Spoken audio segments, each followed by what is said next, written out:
Assalamualaikum warahmatullahi wabarakatuh.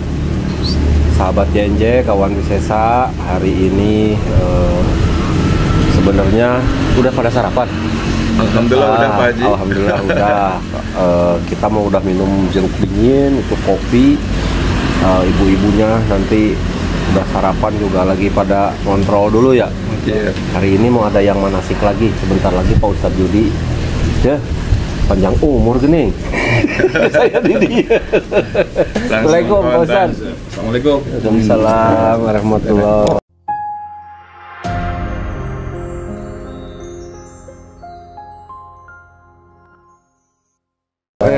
Ini bari ngantosan orang tiga kamari teh.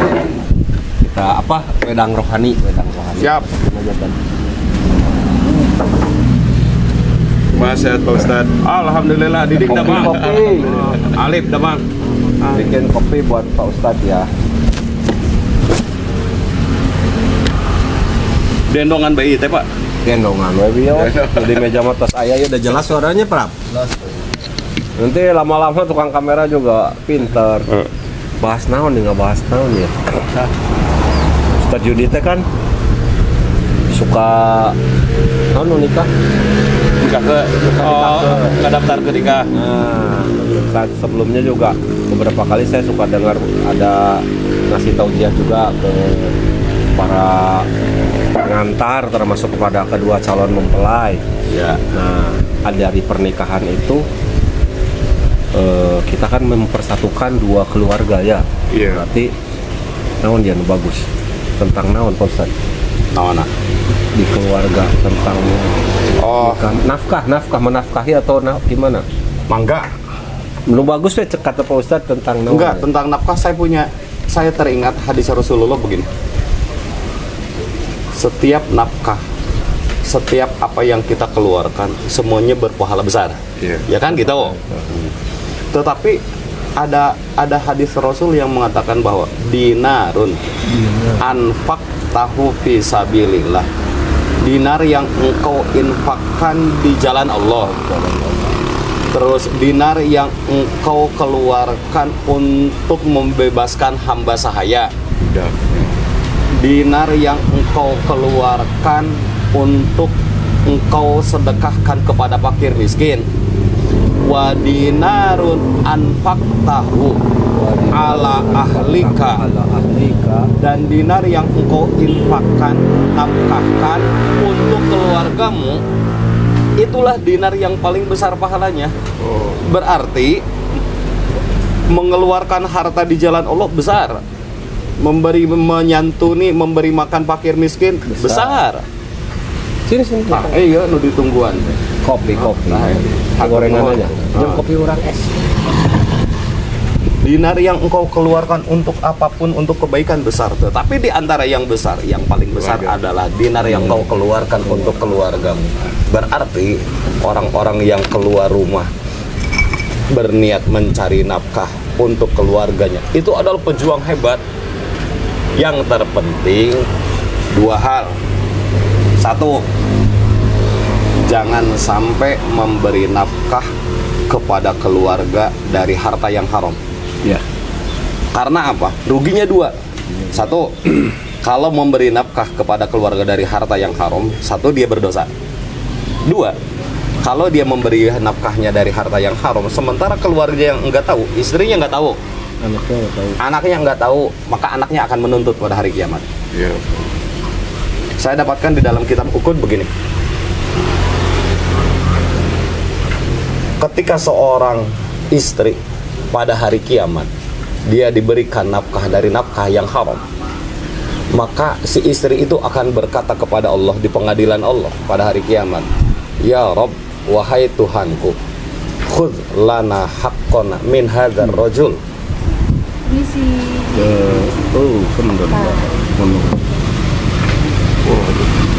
Warna-warni. Jeruk es kopi tanpa sianida. Ya Allah, saya menuntut hak saya dari orang ini. Karena apa? Satu, dia tidak mengajari agama kepada kamu. Yang kedua, dia memberi makan dari makanan yang haram dan kami tidak tahu. Kalau kami siksa, dia juga harus disiksa. Nah, sehingga orang yang memberi nafkah dari makanan yang haram, dari harta yang haram, satu dia berdosa, dua dia dituntut nanti sama keluarganya. Makanya nggak apa-apa ngasih ke keluarga mah, biar gede yang penting halal tah gitu. Biar kecil biar gede. Daripada leutik haram, mendingan gitu. gede halal. Gitu. Mending gitu. Makanya kalau berdoa kepada Allah teh, jangan ya Allah berikanlah kami rezeki yang nggak apa-apa kecil tapi halal, jangan yang besar yang halal gitu tahu. Pisang goreng. Jadi minta tuh sekalian. Nggak apa-apa. Kalau kita punya harta lebihan kan kita bisa berbagi dengan yang lainnya. Keras eta upami nafkah itu ya sama kayak zakat juga kan wajib ya maksudnya ya. Nah, sebenarnya nafkah yang kita berikan sebagai seorang laki-laki kan harus menafkahi istri, anak, orang tua dan mertua dan orang yang menjadi tanggungan kita. Nah, itu kan wajib. Itu nafkah secara lahir. Nafkah secara batinnya ya biasanya dihubungkan dengan yang seksual. Nah, Pak Diding nanya, ayo nafkahi jangda kumaha? Nah, kalau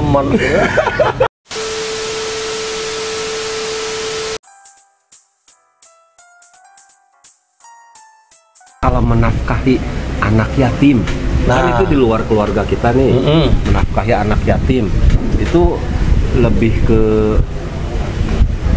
wajib atau sebenarnya masuknya ke sedekah itu? Nah, kalau memberikan gini, yang saya tahu ke anak yatim itu adalah sebuah kewajiban bagi orang-orang yang memiliki kelebihan harta. Tetapi ada bedanya kalau ngasih ke anak yatim mah. Bedanya begini, Rasulullah langsung memberikan caranya. Nih, kalau ngasih anak yatim itu berbeda dengan ngasih kepada anak-anak yang lain. Satu, ngasih ke anak yatim itu caranya yang pertama adalah berikan dengan kasih sayang. Imsah ra'sahu, usap kepalanya. Kenapa? Fi kulli sya'ratin hasanat, di setiap helai rambutnya itu ada pahala. Jadi kalau ngusap kepalanya anak yatim dengan kasih sayang, itu ada pahalanya. Tapi kasih duit juga. Ari diusap, hayu diusap-usap. Ari diberi duit hantu. Nah, eta jangan sampai gitu. Yang kedua, berikan dengan cara yang terbaik.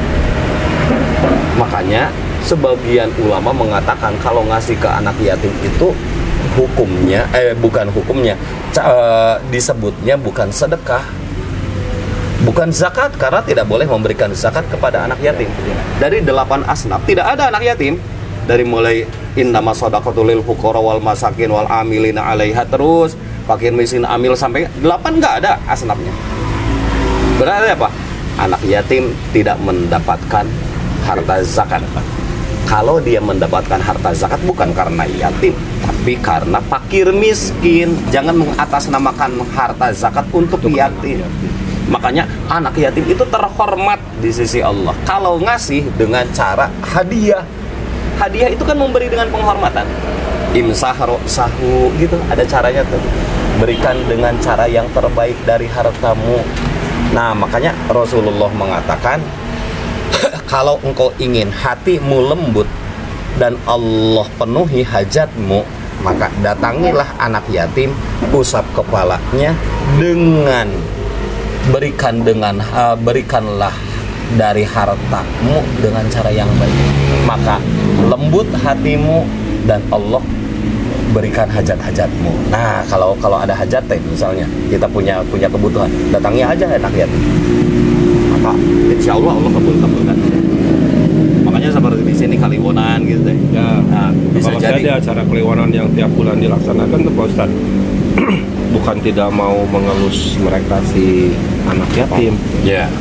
Saya ada rasa makanya khawatir bisa, karena kita juga selain ada anak yatim ada teman-teman yang biasa ikut acara kan. Kita ada maghrib berjamaah, ada kultum, ada teman-teman tuh banyak yang pengen ikut acara itunya. Ada rasa bisi ria gitu, kumaha kasorangan. Makanya mending udahlah siapa yang ngebagikan, beliau bagikan gitu. Nah, kalau seperti itu sebetulnya nggak apa-apa. Nggak apa-apa. Terus Intinya, usia Pak Ustad. nah, Usia yatim anak yatim itu tuh. adalah baligh Balik. maksimalnya. Kenapa di Indonesia itu kadang-kadang sampai ke SMA ya? Iya. Karena di Indonesia kan ada wajib sekolah, sehingga anak-anak yang sudah balik itu belum mandiri masalahnya. Sehingga kalau anak-anak yang sudah balik itu masuknya bukan ke yatim tapi ke duafa nantinya. Tetapi sama-sama berpahala kan. Nah, jangan karena hukumnya itu sampai balik berarti anak-anak yang sudah besar tapi belum mandiri terus kita biarkan, kasihan juga gitu. Tetap kita berikan, tapi kita tahu hukumnya yatim itu sampai balik. Kalau kesananya berarti dia itu statusnya sebagai duafa, tapi kan dua-duanya berpahala gitu ya gitu. Terus dua-duanya juga boleh kalau kita memang niatnya sedekah sama mereka. Iya, boleh. Berbagi itu kan kepada siapa saja. Hatta kepada binatang pun ketika kita berbuat baik kan tetap berpahala. Apalagi kepada manusia, apalagi yang seagama. Nah, apalagi Islam.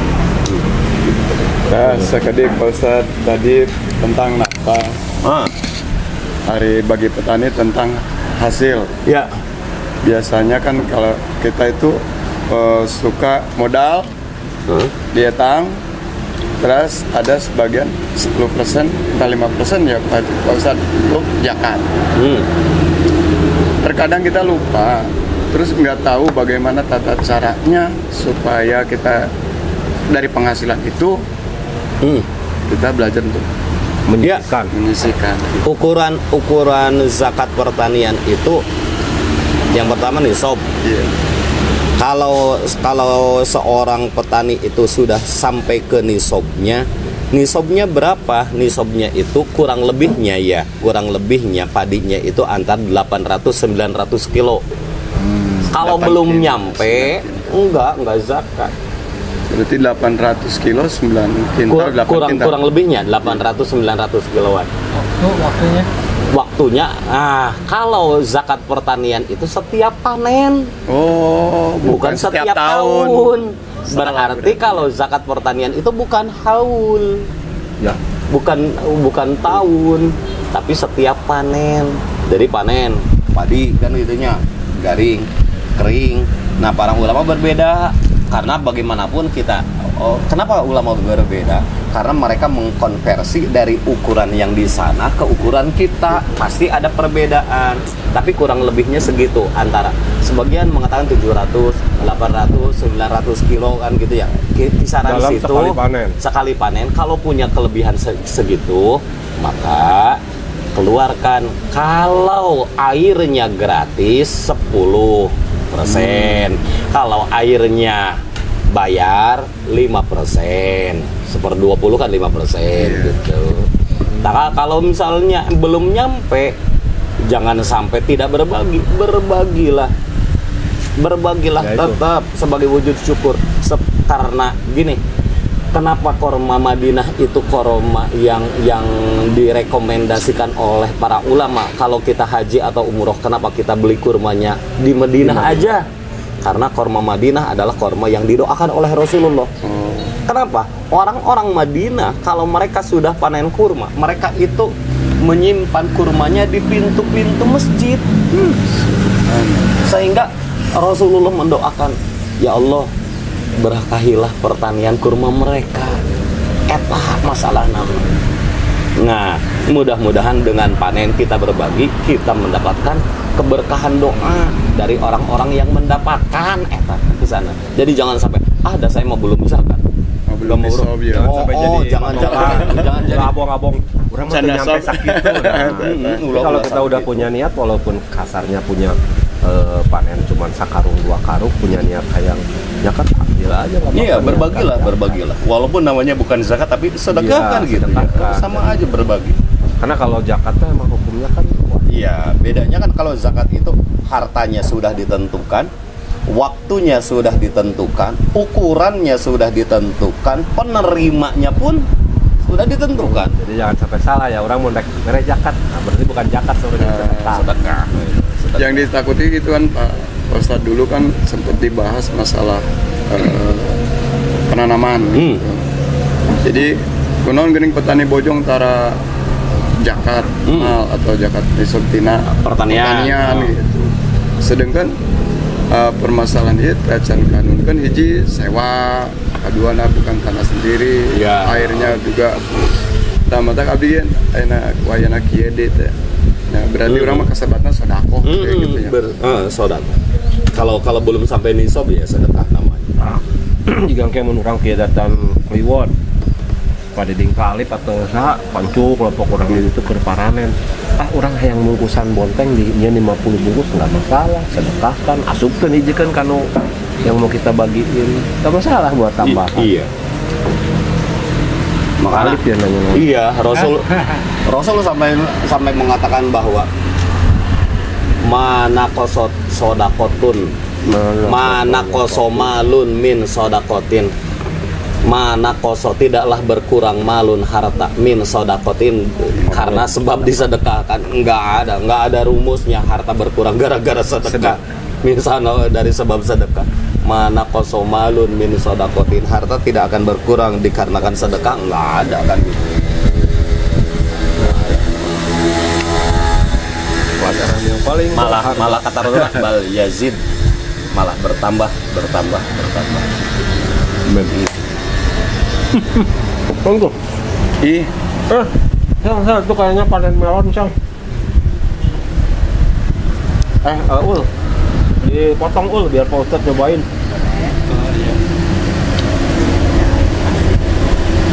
Ini melonnya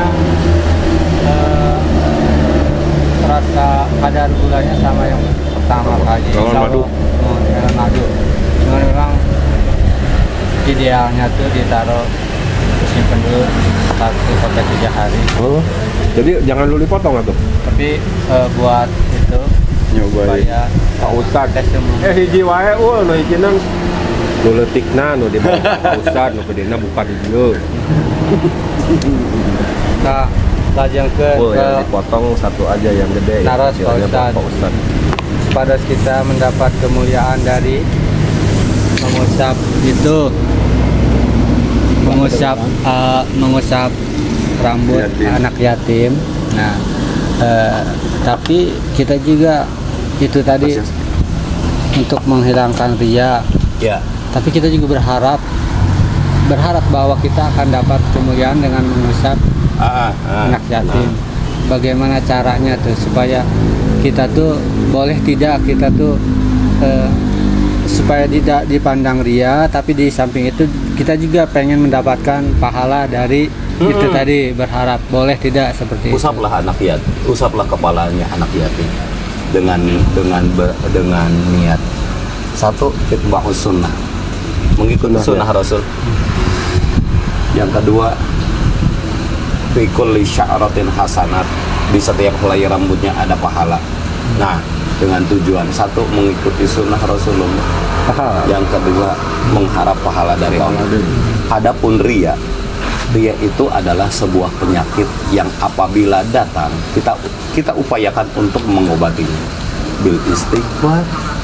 Dengan siapa yang tidak pernah ria, siapa yang tidak pernah kena penyakit, nggak apa-apa kan ini. Satu Baiknya pada saat kita mengusap iya. kita apa yang kita ucapkan sebaiknya? Enggak sih, yang penting mah ketika kita mengusap itu, intinya ukuran mengusap itu, tujuan mengusap itu adalah menampakkan kasih sayang kita.